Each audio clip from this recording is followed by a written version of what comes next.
mga pag-uusapan pa rin natin. At syempre mga kayubi natin, nababasahin din natin yung kanilang mga mensahe mamaya, no, Attorney Claire. Yes, partner. Kasi ito, di ko alam kung ano na siya ha, na-take up na siya mabuti. Nadinig mo ba yung sinasabing alleged secret deal ni Pangulong Duterte sa China? Hindi pa. Narinig ko na yon, Attorney Claire. Pero lumabas ito mismo sa China. Galing. Yung secret deal na to. Kaya nga parang sabi nga dito, ito yung title, mapapansin nyo, ito ay write-up ng Rappler. Sabi dito, DFA fumes as China makes public sensitive details including Duterte era deal. So this is March 12, 2024. So ano ba yun? Diba? Pag-usapan ano natin. Yun? Sige po. Okay, so start muna natin, ha? Nung panahon ni Cayetano. Si Cayetano kasi dati ang secretary ng Department of Foreign Affairs. You let me know, which government agency, Congress, Senate, or which department, which branch of government, to some media outfits, to oppositionist senators, congressmen, to former Secretary Del Rosario, I've offered briefings, and even those that are classified. I've spoken about talks with China that goes beyond the normal revelation of information of what's going to keep people and the media in the loop. We have had no secret meetings. All the meetings are on the record. The President meeting with several meetings with President Xi Jinping, with the Premier, my meeting with Vice President Wang. That's all on the record, and a lot of them were even on, some of my meetings were even on Facebook Live. There are no secret deals. We are working out the issues. The principles are being discussed. You tell me, what issue have we not talked on? What group, even Congressman Alejano, even all the senators, even Justice Carpio, we've all offered them briefings. And to be transparent, diba? During the time of Secretary Yasa, he even announced when we would file a protest. I've shown the protest to several of our congressional leaders, no? So, and as I said, I asked the President if they can start giving private briefings to the media para makita. So, ano yung transparency na sinasabi niya? Diba? Parang, someone siguro is telling him may secret deals with China. Well, no, everything is, I mean, even the Chinese side have been telling through their state media and through official channels, what's going on between the Philippines and... Sabi niya, ito i-trace lang natin mga kayubi. 2018, July 31, 2018, sabi niya, sabi ni Cayetano, no secret deal with China. So siguro kasi may umuugong-ugong na kasi nga, syempre mukhang malapit nga si Pangulong Duterte sa China, di ba? So kung ano yung mga pinag-uusapan, parang nagkakaroon na ng ugong-ugo. Kaya sinabi ngayon ito ni dating Secretary Cayetano, DFA Secretary, na walang deal. Diba? Parang pinipinpoint pa nga niya yung dating administrasyon ni Pinoy. Okay. Na yun siguro. Ang may secret deal. So very clear sabi, there are no secret deals. We are working out the issues and principles are being discussed. Sabi yan ni former DFA Secretary Cayetano. That is 2018. Okay? Pero noong 2019, July 2019, si dating Senator Laila de Lima, mukhang may naaamoy na nga. So sabi niya, doon sa press release nila, sa Senado, ito yung pinaka-title, De Lima demands full disclosure of Duterte's secret deal with China. Ayan. So, in other words, syempre may mga ano din to, partner. May mga intel din to. Nagulat nga daw sila at nagkaroon ng admission itong si dating Pangulong Duterte sa pag-allow sa Chinese fishermen to fish in our EEZ or exclusive economic zone. Okay, attorney. Diba? Kaya lang, syempre si Pangulong Duterte at that time, meron namang reason dito. Parang ayaw niya ng gulo, kaya baka daw magkaroon ng war. So mas maganda, parang maghati, para everybody happy. Parang ganun yung kanyang sitwasyon. Tatanong sila, will you allow the Chinese to fish? Of course. Yan ang pinag-usapan namin noon, kaya tayo nag-uusap And that was, we were allowed to fish again. It was a mutual agreement. Sige, bigayan tayo. Fish ka doon, fish ako dito. Pero China, sabi niya, not more. Meron pa kaming ibang Kaya sinusulo natin dito. So, siyempre, tinanggap naman ng tao yun. Ayaw naman natin ng gera. Kaya lang, siyempre, may mga kaakibat itong question na ito bang ginawa ng pakikipag-deal ni dating Pangulong Duterte sa mga ganitong klaseng proposition, ina-allow ba to sa batas? Yun ang tanong, Attorney Claire. Siyempre, labag ito sa ating konstitusyon. Okay. But Vice President Leni Robredo refutes Duterte's statement. She says, quote, by just looking at the term, the reason why it is called the exclusive economic zone is because the Constitution has a very specific provision saying the exclusive economic zone is for the exclusive use and enjoyment of Filipino citizens. Recto Bank is part of the Philippines' exclusive economic zone, or EEZ. According to the Constitution, only Filipinos may fish inside the country's EEZ. Diba? Kung meron man mga ganito agreement, hindi siya hindi lang presidente dapat ang gawag mga executive agreement. So, kumbaga dapat dadaan to sa Kongreso kasi nga naba-violate ang konstitusyon. Kasi soberenya rin ang pinag-uusapan natin dito. 'Di ba? Yung independence natin, soberenya. Na yun ngayon ang pinag-uusapan nila, the word soberenya pagdating kay ICC. Soberenya tayo na soberenya, 'di ba? Ang pagpupumilit ng ICC na pakialaman ang ating hudikatura ay panghihimasok sa ating soberanya. Paglapasangan ito sa dignidad ng mga Pilipino at sa karangalan ng Pilipinas. So, narinig natin palagi yan eh. Nung panahon na to, nung mga allegedly secret deal with China, hindi natin nadidinig salitang soberanya. Diba? Inaalaw lang natin. Inaalaw lang through during the time of dating Pangulong Duterte. Diba? Sabi nga nila, ito, sabi pa dati ni Senator Leila de Lima, and this is again 2019. This means that Duterte secretly entered into a bilateral fisheries agreement that should properly have been the subject of an international treaty because it lays down new policy not established by legislation. So doon pala. Pero syempre, makatapos na sumalag-salag itong si Senator de Lima, wala na siyang nagawa dahil siya ay nakulong na. Yun na. Diba? Wala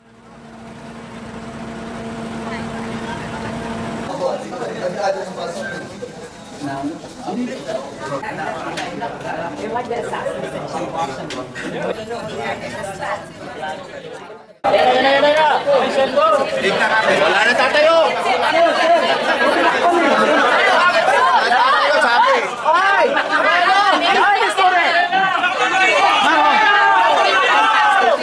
Umaga po sa inyong lahat. Bababa na po ako dito sa Senado at haharapin ko na po yung team ng CIDG na magsaserve sa akin ng warrant of arrest. So sasama na po ako sa kanila voluntarily.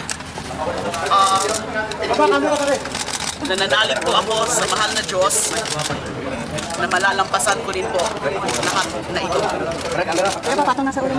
Nasa bandang huli, lalabas po ang katotohanan at makakamit ko po ang justisya.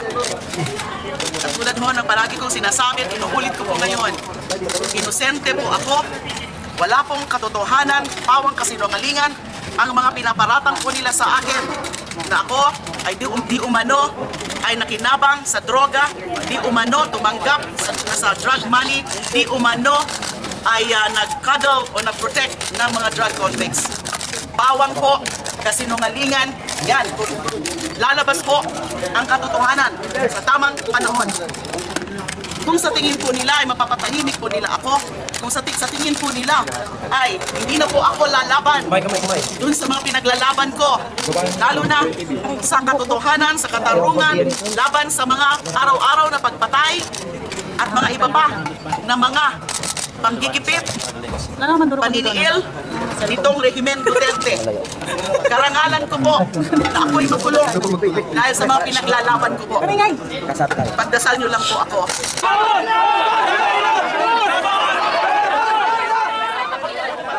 So, may mga pagkakataon, ito ba nakakreate ng fear sa mga taong pwedeng mag-oppose. Diba? So malungat. Okay. Extreme pa. Hindi lang basta sa lungat. Diba? yung pagsalungat talagang to the extremes. Katulad din Senator Leila de Lima, Senator Trillanes. Anything you will say will be used against you in the court of law in the Philippines. You have the right to an attorney, your own choice, independent and competent. If you cannot afford one, the government will provide. Can you understand? Yes, sir. So, ito bang pagpapakulong at tandaan din natin marami ring kakampi si Pangulong Duterte ng mga vloggers, ng mga bashers, na kapag ka talaga ikaw ay nagbigay ng opinion na ganito, puputaktihin ka talaga ng ng bashers, di ba? Oo, paliwanag ng mga ano yan, maka Duterte. Hindi na nila tinitignan ko ano yung issue para sa bansa. Basta pag against ka kay Pangulong Duterte, atakihin ka. Wala ka na magagawa. 'Di ba? Talagang paano dapat isarado mo na yung bibig mo. Or else, ganun yung mangyayari. Kaya, 'di ba? Medyo napatahimik talaga. Si Senator de Lima. Sinasabi mo kanina, attorney, kung ito ba ay naaayon sa batas? Oo, 'di ba? Kaya nga tinutilig sa ito dati ni Senator de Lima. Because nga ito ay labag sa Constitution. Papagamit mo yung EEC, 'di ba? Nang kayo lang nag-uusap. Diba? Parang walang kaalam-alam yung iba na mambabatas at yung ibang mga mamamayan. So, yun nga. Ito sabi, secret deal. So, this is as early as 2019, partner. Iba pa to sa pinag-usapan kanina, yung sinabi ko sa yung news. So, iba pa to. Okay? So, after this, partner, nagkaroon naman, diba? Nagkaroon ng deal. Actually, hindi deal. Ito. Noong 2019. Okay. 2019. Okay. Sabi ni, ito news to, partner, CNN. Duterte says Xi Jinping offered him an oil and gas deal to ignore South China Sea ruling. Sige, joint exploration na tayo. Kita mo? Kung inasar ko noon, sila, walang mangyari. Ngayon, offer nila joint exploration. Di parang co-ownership, parang dalawa tayong may-ari niyan. Di mas maganda yan kaysa may pinadala ako na doon ng Marines, isang batalyon. Sinabi ko talaga, walang mag-experiments na dyan. Hanggat wala silang permiso galing sa akin, but the armed forces will have to recommend it. Otherwise, no. I will not allow fishing, I will not magkagira tayo. Kung gusto ninyo, well, let's just develop what's the oil there. Hati-hati na lang tayo. Anuhin ko may dagat kung walang. What will I do with this Scarborough Shoal? Swim there every day? For what? To send my soldiers there to die? To nakalutang lahat? Smart Yusef. I'll have just to start with the domestic problem. Tandaan natin, partner. Okay. Nanalo kasi tayo sa arbitral ruling. Diba? Pati yung shoal ay sinasabing part ng ating teritoryo. Okay? So, ang gustong palabasin dito, kalimutan mo na. Ignore mo yung deal, yung pagkapanalo. Mas maghati tayo, offer tayo ng magkaroon tayo ng deal sa oil and gas deal. Yung na pwedeng paghatian kasi pwede ma-explore. Diba? Attorney. So, yun yung naging news. Okay? So, anong sabi dito? Ito sabi niya, ha? Partner.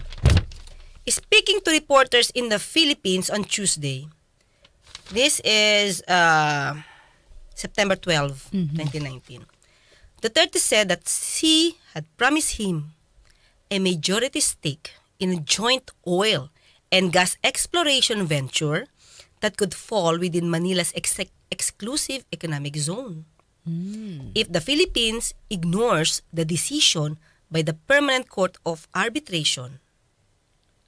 So, kapag sinabi na, kalimutan na lang yon, magkakaroon ng deal sa joint oil and gas exploration. And that is 2019.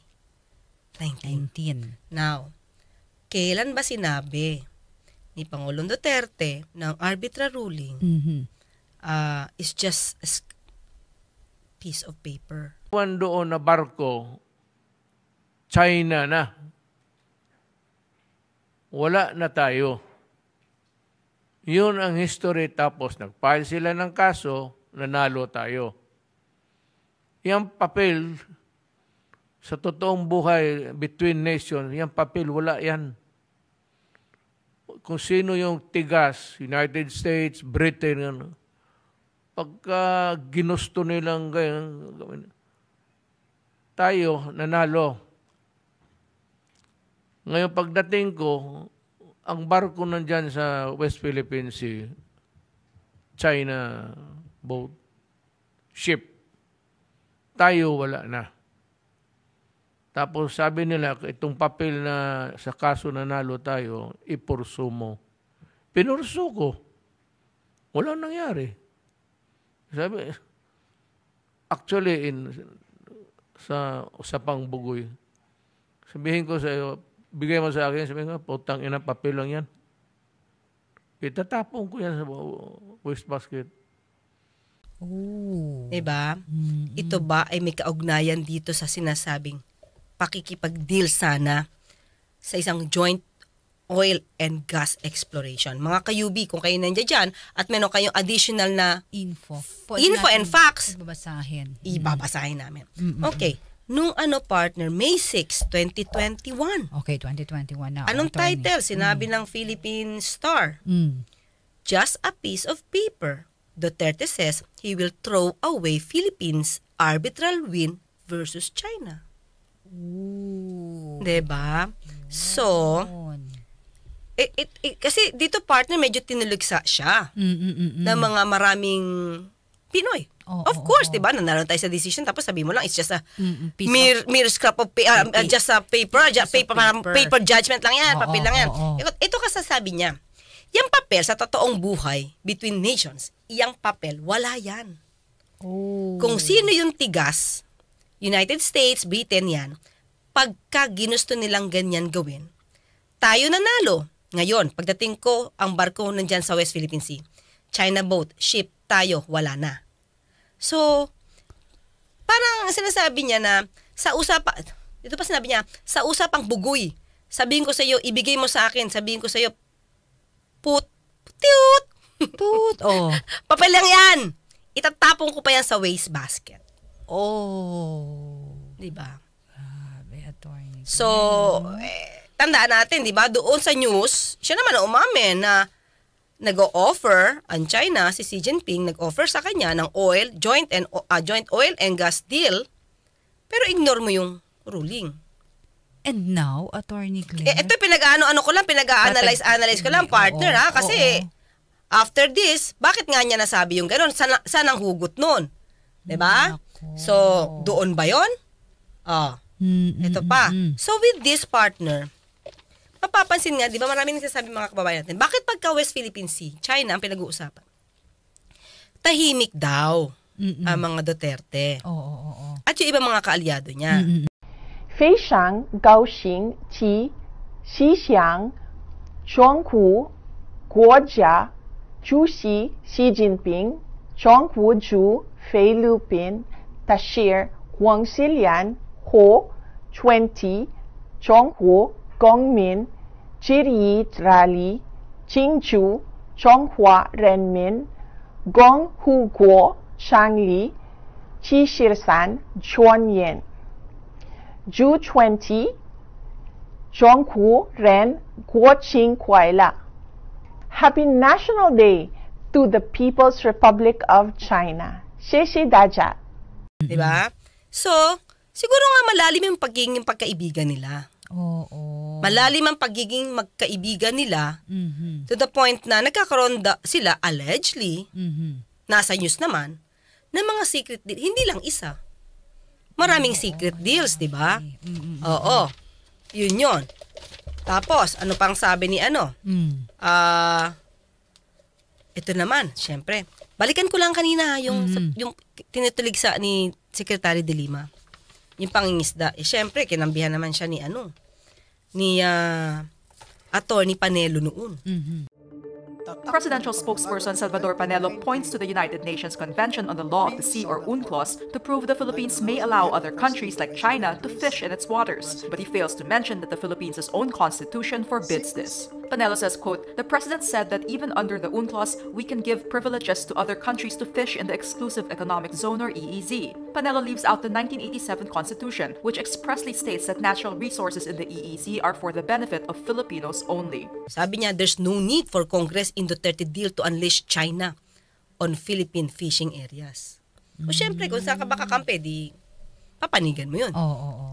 Kukuha ka talaga lahat ng pwedeng ipasa para sabihin na hindi null and void yung ginawang deal na to. Pero, sa atin lang, partner, siguro ang Pangulo, bago makipag-deal sa gintong klase, especially ang subject matter, parte ng iyong territory. Diba? Parte ng iyong territory.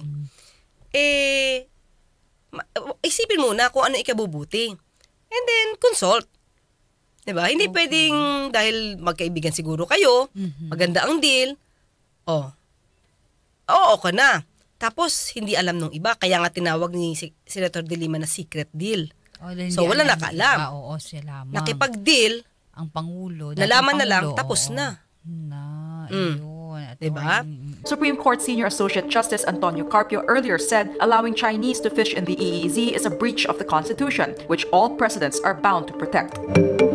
So, paano, partner? Attorney Claire, maraming salamat. Susunod ako po muli si Radyo Man Jenny Pahilanga. Hanggang Lunes magkita't magkarinigan tayo. Ako pa sa Attorney Claire Cas, nagpapalala, huwag tulugan ang inyong karapatan.